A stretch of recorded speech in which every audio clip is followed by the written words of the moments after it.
The Galactic Council's decree regarding humanity was unmistakable: Class 3 Predator.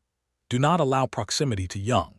Ariel Vane, the cultural liaison aboard the joint research vessel Silver Path, knew her assignment: explain human behavior, was ironic.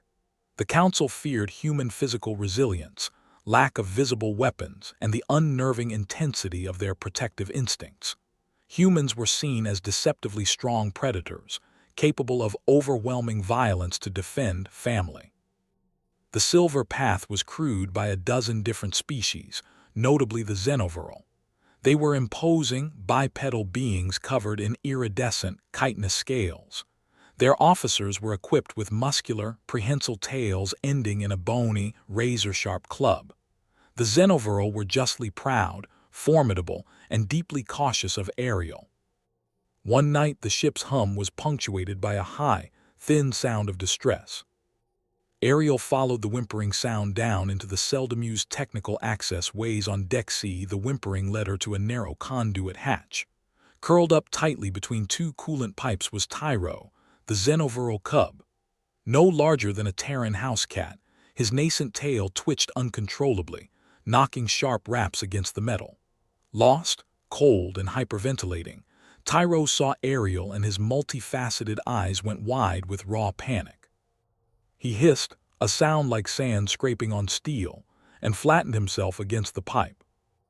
Ariel stopped instantly, holding her hands wide and low in the human gesture for non-threatening. She knelt slowly. "Hey there, little spark," she murmured, her voice soft and breathy. "It's all right. You're fine. You just got a little turned around, didn't you?" She waited, allowing him to see the human predator was not pouncing. His tail still thrashed, but the rhythm was slowing. "You're Tyro, aren't you? Your mom and dad are looking for you." Ariel knew the punishment for violating the decree would be severe. Yet she looked at the shaking cub and saw only a cold, scared child.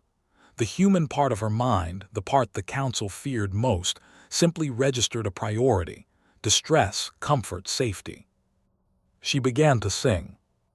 It was a quiet, almost whispered melody, ancient and simple, the kind humans used to banish the dark from their nurseries. The Xenoviral cub tilted his head, his tail stilled entirely, and the harsh hiss vanished. The melody seemed to bypass his panic entirely. He watched her for a moment longer, then, with a sound like a tiny, hesitant click, he relaxed. Ariel continued the lullaby, and very carefully she reached out one hand to brace the coolant pipe. Tyro shuffled forward, actively seeking the warm, immovable anchor of her thumb. Then, with a sigh that made his whole body tremble, he crawled out and settled against her thigh, pressing his small, scaled body into the warm fabric of her uniform. She stopped singing and simply held him until the cold fear leached out of him. He eventually fell into a deep, trusting sleep, his dangerous little tail limp and motionless against the deck plating. Ariel did not sleep. The dawn arrived, marked by the slam of the compartment's main door and heavy, panicked footsteps. Commander Cathal and Chief Engineer Vera burst into the technical access way. The two capable officers were now just terrified parents, their scales dull with worry, their tails rigid in a defensive posture. They had received the drone's location ping and had come prepared for an attack or the worst outcome near the dangerous human. They skidded to a stop 10 meters away. The sight before them froze them instantly. Ariel Vane, the feared Class III Predator, was sitting cross-legged on the cold deck. Slumped peacefully against her thigh, deeply asleep, was their son, Tyro. His deadly tail lay curled like a harmless whip on the floor, and his head was nestled directly into the sleeve of her uniform. Ariel met their gaze and offered a simple, tired smile. "He was cold," she whispered, "and scared." Cathal found his voice. You didn't activate the restraints. He is known to lash out when cornered." "He was cornered by his fear, Commander," Ariel replied gently. "Not by me. Strength does not dictate intent. My intent was simply to protect him because he was vulnerable and he trusted me. That's a core directive for us. If you trust a human, you become family, and we protect our family." The parents exchanged a long, complex look, seeing the irrational depth of the human commitment applied to their son. A moment later, Tyro stirred. Completely unconcerned by his parents, he looked up at Ariel. "Ariel," he chirped, "it's morning. Can we go down to the lower decks now? I bet there are secret maintenance ports we missed." The parents were utterly speechless. Their son was not just unafraid of the human, he was inviting her to play. Cathal finally bowed his head, an ancient gesture of respect. "Liaison Vane," he said, his voice husky. "We were wrong."